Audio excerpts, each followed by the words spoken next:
Foundation Stones to Happiness and Success by James Allen. Chapter 3. True Actions. Following on right principles and methods come true actions.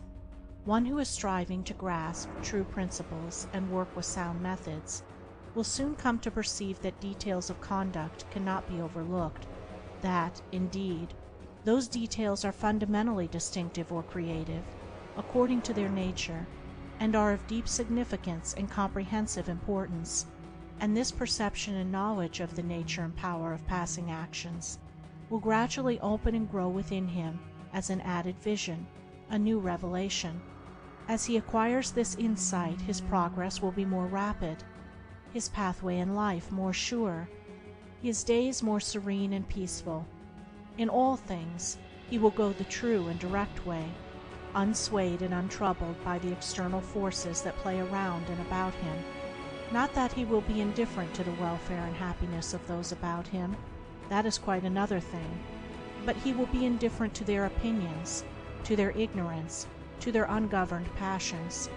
By true actions, indeed, is meant acting rightly towards others, and the right doer knows that his actions, in accordance with truth, are but for the happiness of those about him, and he will do them even though an occasion may arise when someone near to him may advise or implore him to do otherwise.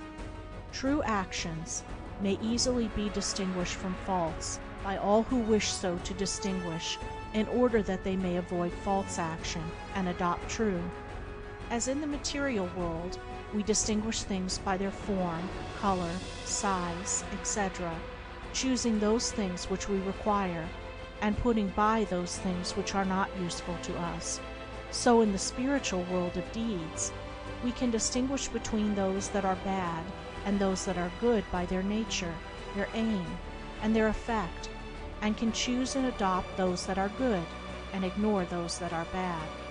In all forms of progress, avoidance of the bad always precedes acceptance and knowledge of the good.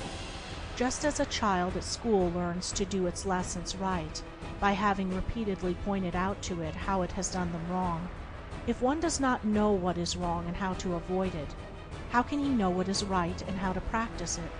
Bad or untrue, actions are those that spring from a consideration of one's own happiness only, and ignore the happiness of others, that arise in violent disturbances of the mind and unlawful desires, or that call for concealment in order to avoid undesirable complications.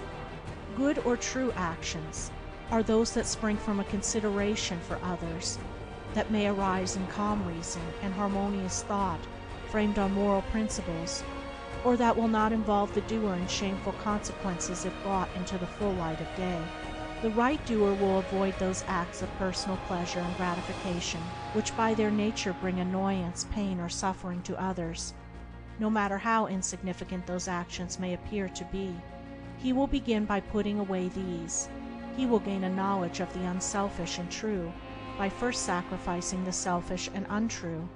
He will learn not to speak or act in anger, or envy, or resentment, but will study how to control his mind, and will restore it to calmness before acting.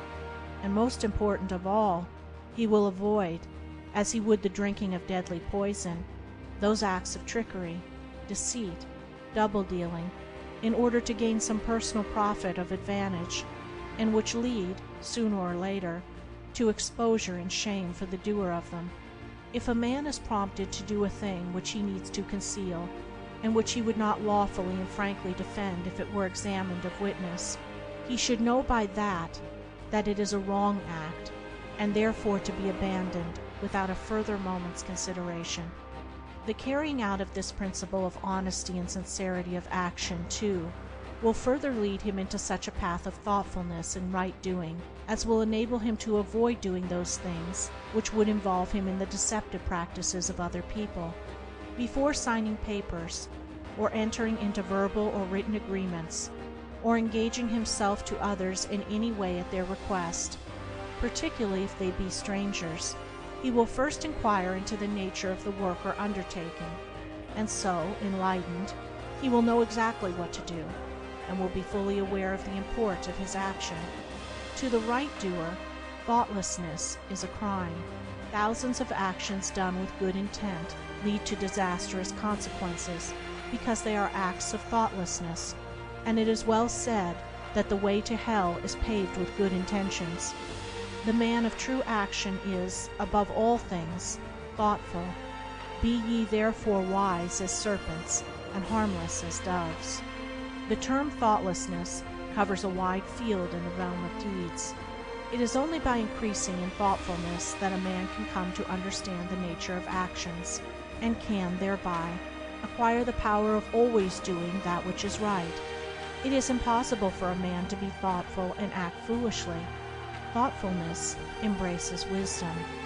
It is not enough that an action is prompted by a good impulse or intention. It must arise in thoughtful consideration if it is to be a true action, and the man who wishes to be permanently happy in himself and a power for good to others must concern himself only with true actions. "I did it with the best of intentions" is a poor excuse from one who has thoughtlessly involved himself in the wrongdoing of others. His bitter experience should teach him to act more thoughtfully in the future. True actions can only spring from a true mind, and therefore while a man is learning to distinguish and choose between the false and the true, he is correcting and perfecting his mind, and is thereby rendering it more harmonious and felicitous, more efficient and powerful. As he acquires the inner eye to clearly distinguish the right in all the details of life, and the faith and knowledge to do it, he will realize that he is building the house of his character and life upon a rock which the winds of failure and the storms of persecution can never undermine.